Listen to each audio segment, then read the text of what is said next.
guys, meron ako ditong hawak na 2,000. Magpapamanihan tayo. Ngayon, ito ang lugar.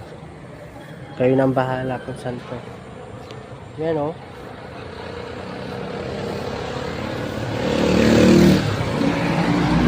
Yan.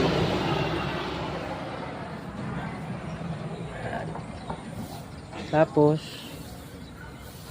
diyan ko itatago ang pera. Ang harap na yan. Yan. Kayo nang bahala. Kayo nang bahala maghanap. Kasi it's a prank.